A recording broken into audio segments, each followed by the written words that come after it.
اب بھائیو آخر میں میرے ایمان کا تقاضا یہ ہے کہ میں مکمل حدیث غدیر خم بیان کر دوں.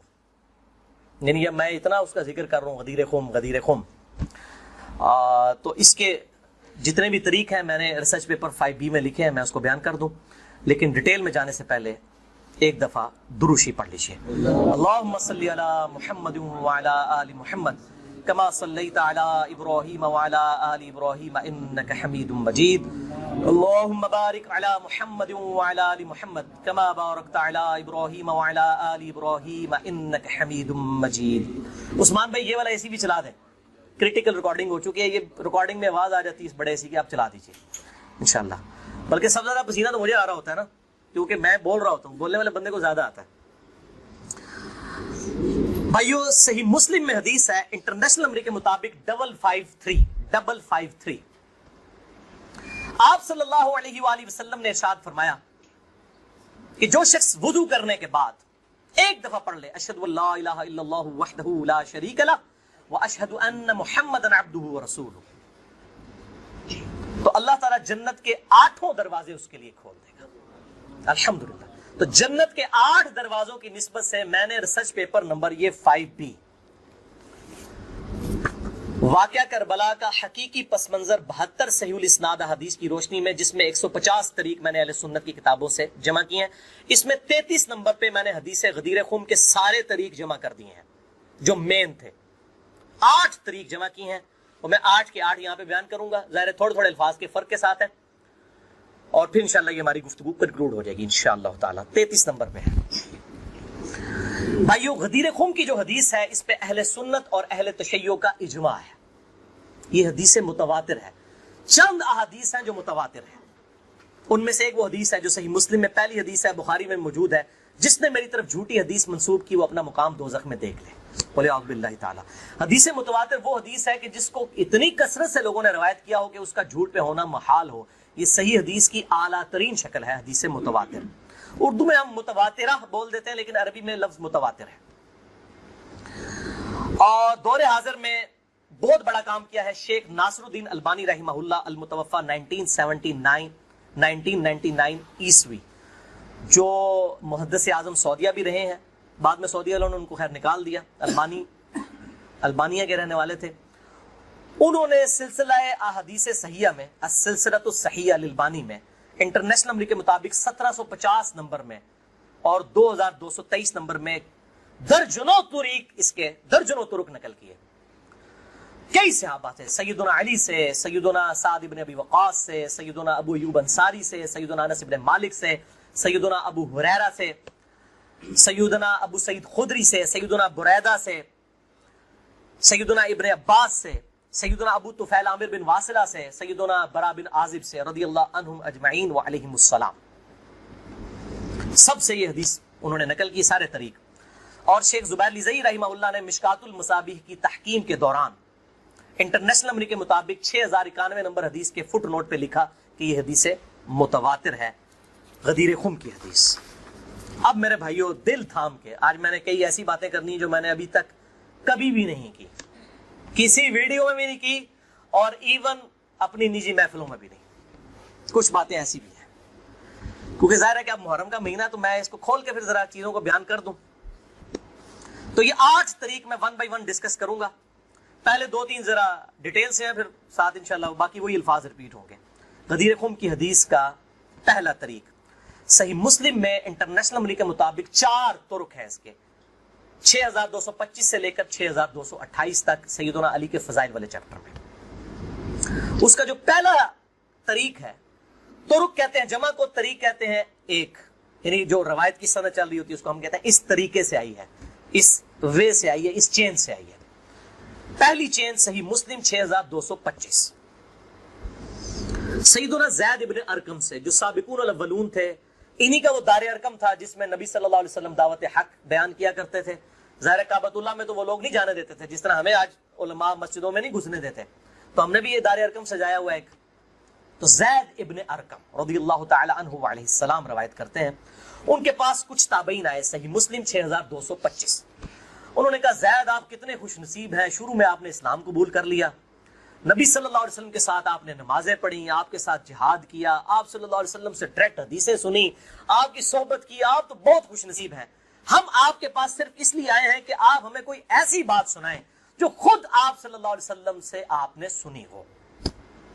تو زید ابن ارقم نے کہا کہ میں بہت بوڑھا ہو چکا ہوں، ساری باتیں تو مجھے یاد نہیں ہیں، اس لیے میری معذرت قبول کرو. البتہ ایک کریٹیکل بات مجھے یاد ہے کہ آپ صلی اللہ علیہ وسلم جب حجۃ الوداع سے واپس آ رہے تھے اپنی وفات سے تقریباً 3 مہینے پہلے، تو مکے اور مدینے کے درمیان ایک خم نامی جگہ تھی، پانی کے لیے پڑاؤ کیا غدیر خم پہ. اور یہ بات ہے 18 ذوالحجہ 10 ہجری کی، اور 11 ہجری میں آپ صلی اللہ علیہ وسلم کی وفات ہو گئی ربیع الاول میں. تاریخ کنفرم نہیں لیکن دن سوموار تھا، صحیح بخاری میں آتا ہے. آپ صلی اللہ علیہ وسلم نے خم نامی گاؤں میں اونٹ کے پالان کا آپ کے لیے ممبر بنایا گیا. آپ صلی اللہ علیہ وسلم نے اس پہ چڑھ کر خطبہ دیا، اور الفاظ ہی بڑے کنکلوڈنگ ہیں، ہم نے اپنے منہج پہ بھی لکھا ہوا ہے. اے لوگو آگاہ ہو جاؤ، میں بھی ایک انسان ہوں، قریب ہے کہ اللہ کا قاصد یعنی موت کا فرشتہ میرے پاس آئے اور میں اس کی دعوت قبول کر لوں. لوگو آگاہ ہو جاؤ، میں اپنے بعد تم میں 2 بھاری چیزیں چھوڑ کر جا رہا ہوں. یہ ہے حدیث ثقلین. ان میں سے پہلی چیز اللہ کی کتاب ہے، اس میں ہدایت ہے، اس میں نور ہے. تم اللہ کی کتاب کو پکڑو، اپنا تعلق اس کتاب کے ساتھ مضبوط کرو. اللہ کی کتاب اللہ کی رسی ہے، جو اس کو پکڑے گا ہدایت پر ہوگا، جو چھوڑ دے گا گمراہ ہو جائے گا. پھر زید ابن ارقم کہتے ہیں آپ صلی اللہ علیہ وسلم ترغیب دلاتے رہے، اللہ کی کتاب، اللہ کی کتاب، اللہ کی کتاب. لیکن امت نے چھوڑ دی کتاب. اور پھر آپ صلی اللہ علیہ وسلم نے فرمایا دوسری بھاری چیز میرے اہل بیت ہیں. میں اپنے اہل بیت کے معاملے میں تمہیں اللہ سے ڈراتا ہوں، میں اپنے اہل بیت کے معاملے میں تمہیں اللہ سے ڈراتا ہوں، میں اپنے اہل بیت کے معاملے میں تمہیں اللہ کا خوف دلاتا ہوں. اچھا، اب ظاہر ہے اس زمانے میں بھی لوگ موجود تھے، لوگوں کے کان کھڑے ہو گئے. حضرت معاویہ بن ابی سفیان رضی اللہ تعالیٰ عنہ کا دور تھا. تابعین نے سیدھا سوال ہی عجیب و غریب کر دیا. انہوں نے کہا زید یہ حضور کی بیویاں اہل بیت نہیں ہے؟ دیکھو، بجائے پوچھنے کے سینئر صحابی سے پوچھتے کہ اہل بیت کون ہے، ان کو فوراً پتہ چل گیا کام کی طرح اور ہی جا رہا ہے. یہ حضور کی بیویاں اہل بیت نہیں ہے؟ زید بن ارقم نے کہا کہ بیویاں اہل بیت ہیں، لیکن یہاں پر وہ مراد نہیں ہے. یہاں پر تو نبی صلی اللہ علیہ وسلم کے خاندان کے لوگ مراد ہیں. آل علی، آل عقیل، آل عباس، آل جعفر، وہ لوگ مراد ہیں اہل بیت. حضور کی بیویاں یہاں مراد نہیں ہیں، جن پر قیامت تک کے لیے صدقہ حرام ہے. یہ زید بن ارقم نے کہا. تھوڑا کوڑا سی جے طریق، اگلا بڑا سخت جے. میں ڈر رہا ہوں یہ بیان کرتے ہوئے، لیکن اس میں نے پمفلٹ میں لکھ دیا ہوا ہے، لیکن وہ لوگ پڑھ کے گزر کے ہوں گے. لیکن میں اب آپ کو توجہ دلاؤں گا. صحیح مسلم 6228 نمبر طریق، اس میں پتہ کیا الفاظ ہیں؟ اس حدیث کے اینڈ پہ تابعین پوچھتے ہیں کہ کیا نبی کی بیویاں اہل بیت نہیں ہیں؟ تو زید ابن ارقم کہتے ہیں اللہ کی قسم نہیں، اللہ کی قسم نہیں.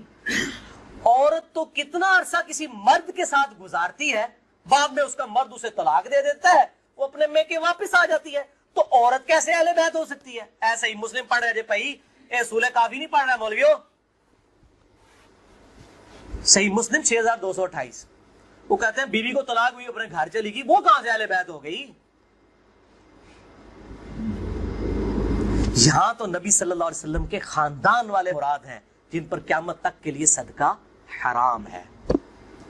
زید ابن ارقم کو ریال نہیں ملتے تھے، نہ سعودیہ سے نہ ایران سے.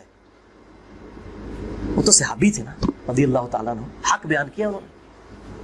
اچھا یہ نہ سمجھیں یہ کہہ دیں کہ زید ابن ارقم کا اجتہاد ہے. اے بھائی اجتہاد نہیں ہے، سن لو.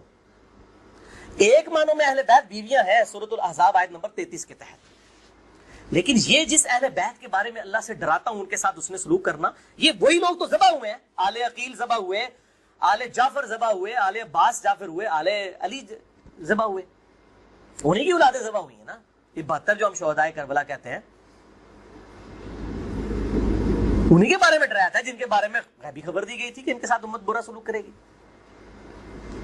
اچھا یہ زید ابن ارقم کا اجتہاد نہیں ہے میرے بھائیوں. اس کی سپورٹ میں صحیح مسلم سے 2 مرفوع حدیثیں اپنے محبوب صلی اللہ علیہ وسلم کی حدیثیں بیان کرتا ہوں. سنیں پہلی حدیث انٹرنیشنل نمبر کے مطابق صحیح مسلم میں 6261 نمبر.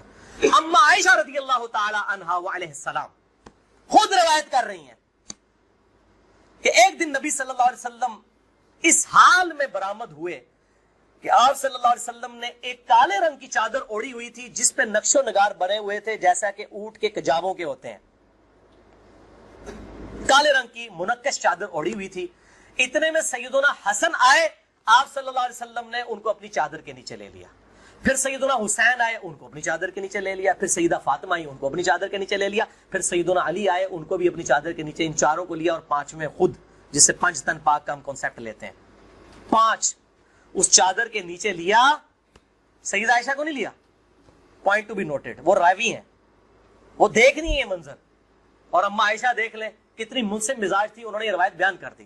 ورنہ کسی درجے میں اپنے بارے میں بھی سوچ سکتی تھی کہ مجھے نہیں لیا گیا. لوگ کل کو سوال کریں گے کہ آپ کو کیوں نہیں لیا گیا, آپ اہل بیت نہیں تھی؟ تھی, یقیناً تھی. لیکن یہ والا معاملہ جو ہے وہ ایکسٹرا آرڈنری ہے, اسپیشل پروٹوکول ہے. چادر کے نیچے لیا. پھر آپ صلی اللہ علیہ وسلم نے سورۃ الاحزاب کی آیت نمبر 33 پڑھی. انما یرید اللہ لیذھب عنکم الرجس اہل البیت ویطہرکم تطہیرا. اے نبی کے گھر والو, اللہ تو صرف یہی چاہتا ہے کہ ہر طرح کی ناپاکی تم سے دور کر دے اور تمہیں خوب صاف ستھرا کر دے. راویہ اما عائشہ ہیں, خود چادر کے نیچے نہیں ہیں. علی, حسن, حسین اور سیدنا علی ہیں, سیدہ فاطمہ ہیں, اور نبی صلی اللہ علیہ وسلم 5ویں خود. تو زید ابن ارقم نے کوئی غلط بات نہیں کی ہے, ان کو یہ حدیثیں پتہ تھیں. اور دوسری حدیث صحیح مسلم سے ہی انٹرنیشنل نمبر کے مطابق 6220 نمبر. یہ بڑی لمبی حدیث ہے, میرا ٹاپک کسی دوسری طرف چلا جائے گا اور کچھ بن جانا ہے. چونکہ میں اس کو لکھ چکا ہوں 150 روایتوں والے 72 والے احادیث والے, لہذا میں اس کا ایک پورشن بیان کرنے لگا ہوں. باقی جسے شوق ہو تو وہ پڑھ لے, اس کے اندر میں نے لکھا ہے اس کا پورا طریقہ, ورنہ معاملہ کہیں سے اور ہی نکل جانا ہے. پھر سب و شتم والا ایشو ڈسکس ہو جانا ہے, حضرت معاویہ کے دور میں جو سیدنا علی کے پر لعنت ہوتی تھی, وہ والا ٹاپک اس میں ڈسکس ہو جانا ہے. اس لیے میں اس حدیث کا آخری جز بیان کر رہا ہوں کہ سیدنا سعد ابن ابی وقاص رضی اللہ تعالیٰ عنہ کہتے ہیں کہ جب آیت مباہلہ نازل ہوئی نجران کے عیسائیوں کے ساتھ, نبی صلی اللہ علیہ وسلم کی 1-to-1 ڈیبیٹ ہوئی. اینڈ پہ ہوا کہ ٹھیک ہے مباہلہ کرتے ہیں, کون حق ہے کون باطل ہے. سورہ ال عمران آیت نمبر 61 نازل ہوئی. فَقُلْ تَعَالَوْا نَدْعُوا أَبْنَاءَنَا وَأَبْنَاءَكُمْ وَأَنفُسَنَا وَأَنفُسَكُمْ وَنِسَاءَنَا وَنِسَاءَكُمْ وَأَنفُسَنَا وَأَنفُسَكُمْ. کہ نبی صلی اللہ علیہ وسلم کو کہا گیا کہ ان کو کہو اپنے بیٹوں کو لے آؤ, ہم بھی اپنے بیٹوں کو لے آتے ہیں. تم بھی اپنی عورتوں کو لے آؤ, ہم بھی اپنی عورتوں کو لے آتے ہیں. تم خود بھی آ جاؤ, ہم خود بھی آ جاتے ہیں. پھر اللہ کے حضور اوپن میدان میں دعا کرتے ہیں, جھوٹے پہ اللہ کی لعنت. اس کو مباہلہ کہتے ہیں. لیکن نہیں آئے. سعد ابن ابی وقاص کہتے ہیں کہ نبی صلی اللہ علیہ وسلم, قرآن میں کیا حکم آیا تھا, اپنے بیٹوں کو لے کر آؤ. تو کس کو لے کے آئے؟ سیدنا حسن, سیدنا حسین, سیدنا علی. اور ساتھ کیا تھا, اپنی عورتوں کو لے کر آؤ. نبی صلی اللہ علیہ وسلم کی عورت کون تھی؟ سیدہ عائشہ, سیدہ حفصہ, باقی امہات المومنین. لیکن ان کو نہیں لائے, سیدہ فاطمہ کو لے کر آئے. Point to be noted. نازبیوں کے لیے پکی. اگر آپ کو کہے اپنے گھر کی عورتوں کو لے آؤ تو سب سے پہلے بیوی لائی جاتی ہے. آیت مبالغہ میں بیوی نہیں آئی, سیدہ فاطمہ آئی ہیں. اگلی گلا آپ سمجھ جاؤ بھائی زید ابن ارقم نے کیوں کہا صحیح مسلم 6228 کہ بیوی تو خاوند کے ساتھ کافی عرصہ گزارتی ہے, جب طلاق ہو جائے تو وہ اپنے میکے واپس چلی جائے. حالانکہ نبی صلی اللہ علیہ وسلم نے کسی کو نہیں دی طلاق, لیکن اتنی ننگی بات اس لیے ان کو کرنی پڑی, اتنی سخت بات, تاکہ حق کھل کے بیان ہو. اور نبی صلی اللہ علیہ وسلم نے بھی, آپ دیکھ لیں قرآن میں حکم تھا عورتوں کو لے کر آؤ, بیویاں نہیں لے کے آئے. سیدہ فاطمہ کو ساتھ لے کے آئے. یہاں سے بھی 5 تن پاک والا کنسیپٹ. یہ پاک والا وہ معصومیت والا عقیدے کی میں بات نہیں کر رہا, اہل سنت کا جو عقیدہ ہے, منہج ہے, اس کی بات کر رہا ہوں. لہٰذا سیدنا زید ابن ارقم رضی اللہ تعالیٰ عنہ کی تشریح بالکل درست ہے. تیسرا طریق امام ابن ابی عاصم کی کتاب السنہ 1158 نمبر حدیث ہے. سیدنا علی رضی اللہ تعالیٰ عنہ خود راوی ہیں کہ غدیر خم پہ آپ صلی اللہ علیہ وسلم نے صحابہ کو جمع کر کے کہا کہ اے میرے صحابہ, کیا تم اللہ کو رب مانتے ہو, مجھے اپنا پیغمبر مانتے ہو؟ صاحب نے کہا بلا یا رسول اللہ, کیوں نہیں. پھر کہا کیا تم اللہ اور اس کے رسول کو سب لوگوں سے بڑھ کر محبوب سمجھتے ہو؟ انہوں نے کہا کیوں نہیں. پھر آپ صلی اللہ علیہ وآلہ وسلم نے فرمایا کہ پھر اگر تم مجھے اور اللہ کو محبوب رکھتے ہو، پھر فرمایا من کنت مولاہ فہذا علی مولاہ، پھر جس کا مولا میں اس کا مولا علی. جگری یار، مولا کا مطلب جگری یار. جس طرح سورہ التحریم کی آیت نمبر 4 میں ہے ان اللہ ہوا مولاہ وجبریل وصالح المؤمنین، اللہ کے نبی کا مولا ہے جبریل، فرشتے اور تمام صالح مومنین مولا ہے. نبی صلی اللہ علیہ وسلم ان کے مولا ہیں، وہ ان کے دلی محبوب ہیں. ہم اپنے مولویوں کو بھی مولانا کہہ رہے ہوتے ہیں نا، دلی محبوب مشکل کچھ آگے مانا نہیں ہوتا، دلی محبوب، جگری یار، بیسٹ فرینڈ. اچھا، چوتھا طریق سنن نسائی الکبریٰ میں انٹرنیشنل نمبر کے مطابق 8478 سیدنا ابو طفیل عامر بن واصلہ رضی اللہ تعالیٰ عنہ، یہ وہ صحابی ہیں جو سب سے آخر میں فوت ہوئے ہیں 110 ہجری میں. نبی صلی اللہ علیہ وسلم کی وفات کے بعد 100 سال تک زندہ رہے ہیں. یہ ابو طفیل عامر بن واصلہ جنگ جمل صفین نہروان میں سیدنا علی کے ساتھ رہے ہیں. کدھر 37 ہجری میں جا کے جنگ جمل صفین ہو رہی ہے اور کدھر 110 ہجری میں یہ فوت ہوئے ہیں. اور ان کی حدیثیں نبی صلی اللہ علیہ وسلم سے بھی روایت ہیں اور سیدنا علی سے بھی انہوں نے کئی حدیثیں روایت کی ہیں.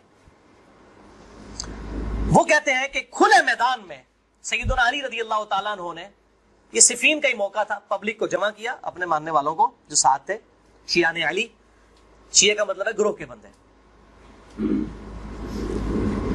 تو پھر ان سے وہ حدیث بیان کی کہ ذرا مجھے بتاؤ نا کہ تم لوگوں نے نبی صلی اللہ علیہ وسلم سے یہ حدیث سنی تھی؟ تو کئی لوگ گواہی کے لیے کھڑے ہو گئے. پھر وہ پوری حدیث بیان کی جو آپ صلی اللہ علیہ وسلم فرمایا النبی اولا بالمؤمنین من انفسہم، نبی صلی اللہ علیہ وسلم مومنین کی جانوں پر ان کی جانوں سے بڑھ کر حق رکھتے ہیں، اور نبی کی بیویاں امت کی مائیں ہیں. اس آیت کے تحت اے صحابہ کرام، اے میرے امتیوں، کیا تم مجھے سب سے بڑھ کر محبوب رکھتے ہو؟ سب نے کہا بلا یا رسول اللہ. پھر آپ صلی اللہ علیہ وسلم نے مولا علی کا ہاتھ پکڑا، یوں بلند کیا صحابہ میں اور کہا من کنت مولاہ فہذا علی مولاہ، پھر جس کا جگری یار میں اس کا جگری یار علی بھی ہونا چاہیے، ہاتھ پکڑ کر. اچھا ابو طفیل عامر بن واصلہ کہتے ہیں یہ حدیث جب میں نے سیدنا علی سے سنی تو میں ہل گیا. میرے دل میں قلق تھا کہ نبی صلی اللہ علیہ وسلم نے اتنی بڑی بات کی حضرت علی کے بارے میں اور صحابہ کرام نے رضوان نے گواہی دی. اس میں آگے الفاظ یہ موجود ہیں کہ اس میں ہی الفاظ موجود ہیں کہ آپ صلی اللہ علیہ وسلم نے اسی حالت میں کہا اے اللہ جو علی سے محبت رکھے اس سے محبت رکھ، جو علی سے دشمنی رکھے اس سے تو بھی دشمنی رکھ. یہ بہت بڑی بات ہے. ابو طفیل کہتے ہیں میں نے کہا یہ حدیث، میں کہتے ہیں میں باہر نکلا، میں نے کہا سب سے سینئر صحابی شروع کے مسلمان ہیں زید ابن ارقم. وہ پہلے تیار بیٹھے ہیں زید ابن ارقم، وہ تو بولے گا نہیں زید ابن ارقم کون ہے، تو ہم جماعت اسلامی دے اسکول بھی نہیں دار ارقم بولن گے، تو دار ارقم انہی کے نام پہ رکھے ہوئے ہیں کیونکہ دار ارقم سب سے پہلا گھر تھا جہاں نبی صلی اللہ علیہ وسلم دعوت توحید کیا کرتے تھے.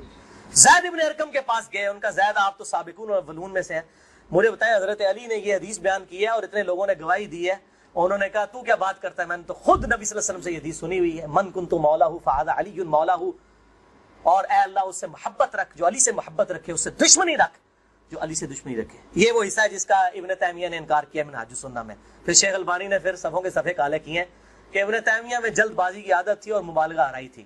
سلسلہ احادیث صحیحہ 2223 نمبر حدیث کے کانٹیکسٹ میں شیخ البانی نے سخت گرفت کی ہے. اچھا پانچواں طریق صحیح مسلم میں 3713 ہے، جامعہ ترمذی میں 3713. پانچواں طریق من کنت مولاہ فہذا علی مولاہ، زید ابن ارقم سے جابر بن عبداللہ سے رضی اللہ تعالی عنہما. چھٹا طریق مسند احمد میں ہے انٹرنیشنل نمبر کے مطابق 19321 جلد 4 صفحہ 370 پر کہ سیدنا علی نے جب پوچھا گواہی دو گے اس حدیث کی غدیر خم کی، تو 30 صحابہ وہاں پر کھڑے ہوئے اور باقی پوری حدیث وہی ہے سنن نسائی الکبریٰ والی کہ اے اللہ اس سے محبت رکھ جو علی سے محبت رکھے، اس سے دشمنی رکھ جو علی سے دشمنی رکھے. تو ہمیں تو بڑا فخر ہے، ہم تو علی سے نہ صرف محبت رکھتے ہیں، علی کے دشمنوں کو للکار رہے ہیں الحمدللہ. تو اللہ تعالیٰ اسی عمل کے سبب، اس عمل کا وسیلہ اللہ کے حضور پیش کرتے ہیں کہ اللہ تعالیٰ ہمیں محبوب رکھے، آمین. بھائی یہ غدیر خم پہ آپ صلی اللہ علیہ وسلم نے خطبہ کیوں دیا؟ اس کی میں نے حکمت کے لیکچرز میں بیان کی، یہاں پہ بھی بیان کر دوں. یہ آپ خطبہ حجۃ الوداع پہ بھی دے سکتے تھے، وہ روایتیں ضعیف ہیں. غدیر خم اس موقع پر پہنچ کر سب لوگ عرب کے جا چکے تھے سوائے اہل شام کے اور اہل مدینہ کے، اور اہل شام صفین میں سیدنا علی کے خلاف کھڑے ہوئے اور اہل مدینہ میں جو کچھ لوگ تھے انہوں نے اہل مدینہ کے ساتھ زیادتی کی, کچھ ان کے ساتھ زیادتیاں ہوئی. اہل مدینہ اور اہل شام کو اصل میں ڈرایا گیا, کیونکہ واقعہ ہرہ میں اہل مدینہ کے ساتھ ظلم کیا یزید نے, اور صفین میں جو ہے وہ حضرت معاویہ جو فوج لے کے وہ شامیوں کی تھی. اس لیے نبی صلی اللہ علیہ وسلم نے حضرت علی کے بارے میں یہ کریٹیکل حدیث وہاں پر بیان کی تاکہ شامیوں کو اور اہل مدینہ کو ڈر سنا دیا جائے. یہ اس کی ٹیکنیکل ریزن تھی, یہ کوئی خلافت والا معاملہ نہیں تھا. وہ تو بخاری اور مسلم کی متفق علیہ حدیث ہے, صحیح بخاری میں 4460 نمبر حدیث ہے. سیدنا طلحہ نے جب پوچھا عبداللہ ابن ابی اوفا سے کہ بتائیے کیا نبی صلی اللہ علیہ وسلم نے اپنا وصی کسی کو بنایا؟ انہوں نے کہا کسی کو نہیں بنایا, آپ نے ہمیں قرآن پر چلے رہنے کی وصیت کی تھی. یہ جو وصی رسول والا ایشو ہے یہ اجماع صحابہ ہے. میں نے پورا لیکچر ریکارڈ کروا دیا ہے, مسئلہ نمبر 55B, وصی رسول کون ہے اور حدیث قرطاس کا تحقیقی جائزہ. وصی رسول نہ سیدنا ابو بکر ہے نہ سیدنا علی ہے بلکہ قرآن حکیم ہے. سیدنا ابو بکر کی جو خلافت اسٹیبلش ہوئی وہ اجماع صحابہ تھا رضی اللہ عنہم اجمعین وعلیہم السلام. یہ سارے طریق میں جتنے بیان کر رہا ہوں نا یہ آپ کو مل جائیں گے سلسلہ احادیث صحیحہ میں 1750 نمبر شیخ البانی کے اور 2223 میں. سیکنڈ لاسٹ ترک 7واں المستدرک للحاکم میں انٹرنیشنل نمبر کے مطابق 4711 زید ابن ارقم سے. یہ بڑے خطرناک الفاظ ہیں. زید ابن ارقم, ڈر جاؤ زید ابن ارقم کرو, جیڑی روایتیں انہوں نے بیان کی تھی ہمیں. زید ابن ارقم کہتے ہیں کہ نبی صلی اللہ علیہ وسلم نے فرمایا تھا غدیر خم پر کہ میں اپنے بعد 2 بھاری چیزیں چھوڑ کر جا رہا ہوں, قرآن اور اہل بیت. یہ قیامت تک اکٹھے رہیں گے یہاں تک کہ حوض کوثر پہ آ کے مجھ سے ملاقات کریں گے, قرآن اور اہل بیت. یہ حوض کوثر پہ ملاقات کر کے کیا لینا ہے انہوں نے؟ بخاری اور مسلم کی حدیث ہے انصار تم پر ظلم ہوگا, صبر کرنا یہاں تک کہ حوض کوثر پہ مجھے آ کے ملنا. بخاری مسلم میں حدیث ہے انصار کی محبت ایمان کی علامت ہے. انصار پہ ہی تو ظلم کیا گیا. واقعہ ہرہ کیوں ہوا تھا؟ قتل حسین کے بعد انصار کی اولاد نے بیعت یزید کی توڑ دی تھی, اسی کی وجہ سے اس کو غصہ آیا. کہا انصار صبر کر رہا یہاں تک کہ مجھے حوض کوثر. حوض کوثر پہ کیا مٹھائی کھلائی جائے گی؟ نہیں. بخاری اور مسلم کی متفق علیہ حدیث ہے میرے حوض کوثر پہ کچھ لوگ آئیں گے اور میں کہوں گا اصحابی اصحابی, یہ تو میرے صحابہ ہیں. ایک روایت میں اسیحابی اسیحابی, تو میرے ساتھی ہیں میرے صحابی ہیں. یہ کیا کرتے ہیں جس طریق میں آتا ہے نا امتی امتی, وہ نکال کے تو بریلوی دیوبندیوں کے اوپر لگانا شروع کر دیتے ہیں. اصحابی اصحابی لکھے نا مکتبۃ شاملہ میں, بخاری مسلم میں کھل جائیں گے. تو آپ صلی اللہ علیہ وسلم فرماتے ہیں کہ میں جب ان کو حوض کوثر سے پلانے لگوں گا میرے ان کے درمیان ایک دیوار کھڑی کر دی جائے گی اور مجھے کہا جائے گا اللہ کے نبی آپ کو نہیں پتا آپ کی وفات کے بعد یہ لوگ دین سے الٹے قدم پھر گئے تھے, انہوں نے دین میں بدعتیں جاری کر فرماتے ہیں میں کہوں گا سحقا سحقا لمن غیر بعدی سحقا سحقا لمن بدل بعدی. ان پر پھٹکار ہو جنہوں نے میری وفات کے بعد میرا دین بدل دیا, جنہوں نے میری وفات کے بعد میرے دین میں تغیر کر دیا. اب یہ ایک اور پنڈورا باکس ہے, اس کو بھی میں یہاں پر کلوز کرتا ہوں. جسے شوق ہو میری زندگی کا اہم ترین لیکچر مسئلہ نمبر 96 عظمت صحابہ رد المنافقین اور سنی شیعہ کے اختلاف کا تحقیقی جائزہ اہل سنت پاک.com پر جو ہے وہ دیکھ لیں. ہر ایک چیز میں سے ایک جن برآمد ہوتا ہے. 8واں طریق اس سے ریلیٹڈ ہے, غدیر خم کا تو نہیں لیکن ریلیٹڈ ہے, اس لیے میں نے اس کو بیان کرنا ضروری سمجھا. المستدرک للحاکم میں انٹرنیشنل نمبر کے مطابق 4628. اس ذریعے میں حدیثیں بیان کر رہا ہوں. شیخ البانی, شیخ زبیر الزئی, امام ذہبی, امام حاکم رحمہم اللہ اجمعین تمام نے ان کی تصحیح کی ہوئی ہے. میں کو کار بیگ نہیں, عالم ضعیف حدیثاں بیان کر رہا نا جو قوایت اللہ سنابلی کرتا ہے تے پائی جی تے 10 گھنٹے نہ مکن حدیثاں, میں صرف صحیح حدیثیں بیان کر رہا ہوں جن کے اوپر اتفاق ہے سب کا. یہ حدیث بھی بڑی اہم حدیث ہے.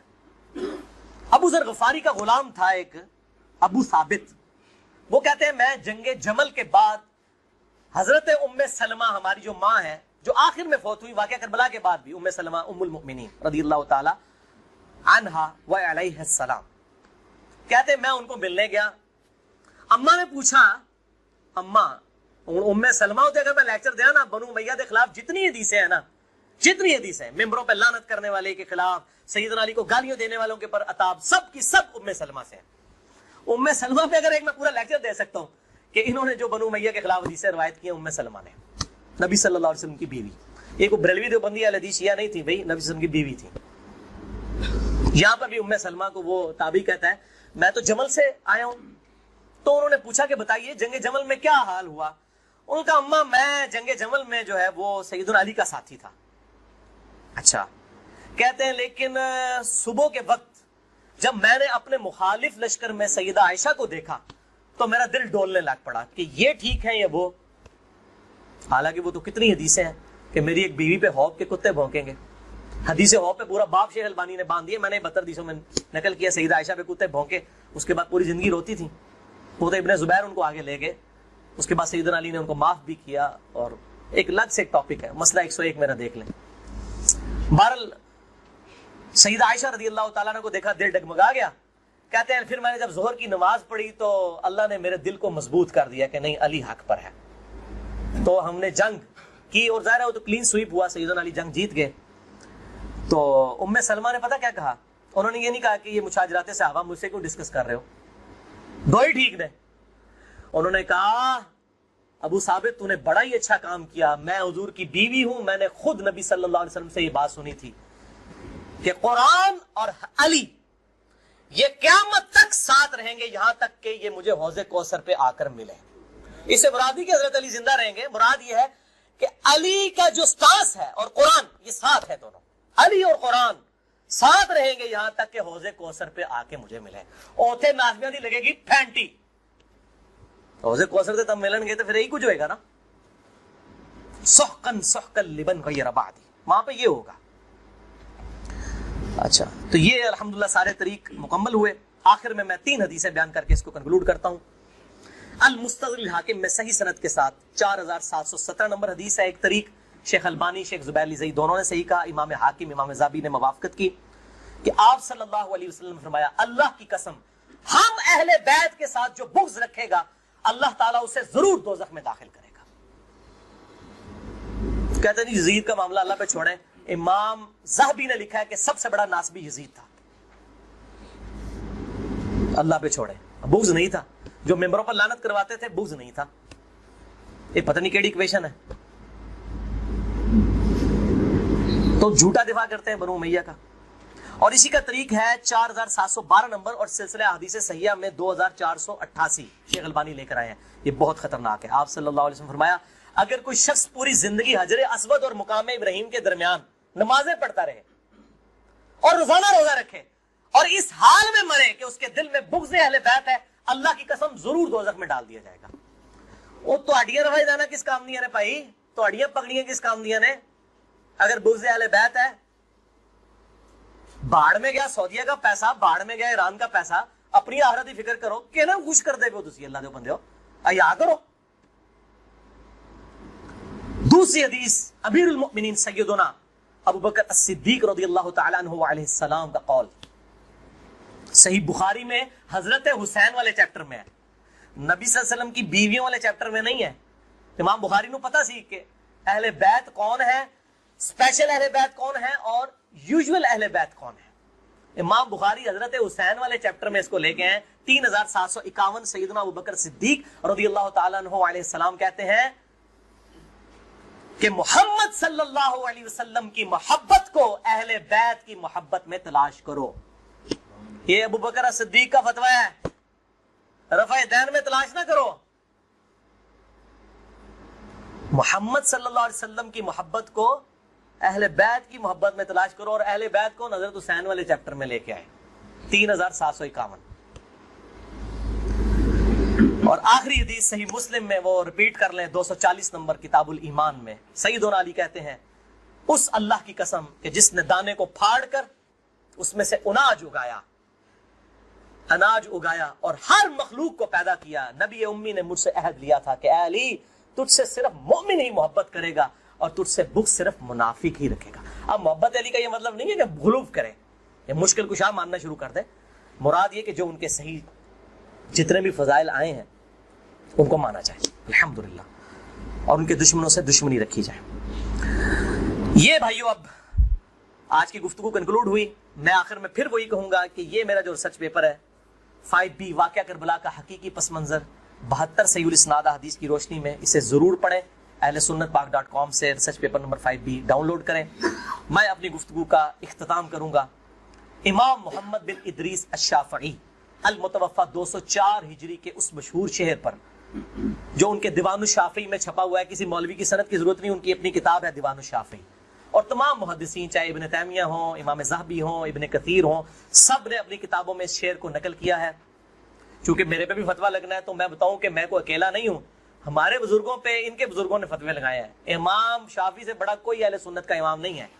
احمد بن حنبل ان کا شاگرد ہے، اور احمد بن حنبل صرف حدیث میں ایکسپرٹ ہے.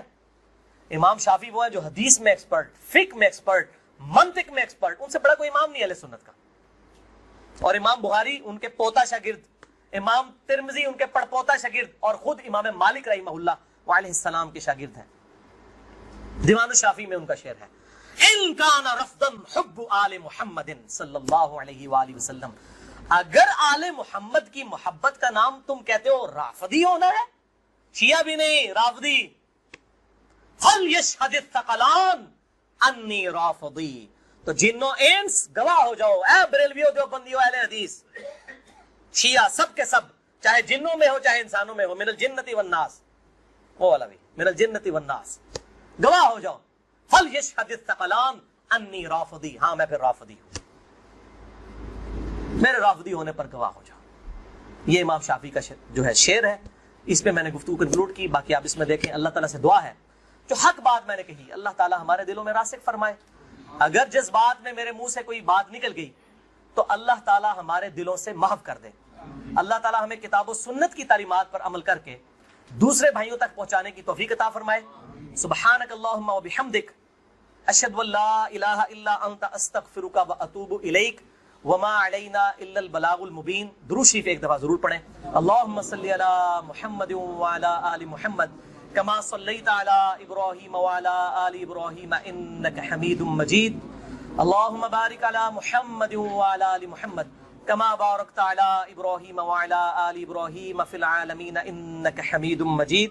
جتنے بھائی آئے ہیں ریسرچ پیپرز بھی لے کے جائیں، اور جنہوں نے سوال کرنے ہیں 10 منٹ کے بعد میرے پاس آئیے گا، کیونکہ میں ظاہر ہے اتنی گفتگو کر کے پھر جو ہے وہ تھک جاتا ہوں. جزاک اللہ خیرہ، جزاکم اللہ خیرہ، وما علینا الا البلاغ المبین. ٹھیک ہے، اسے بند کر دیجیے.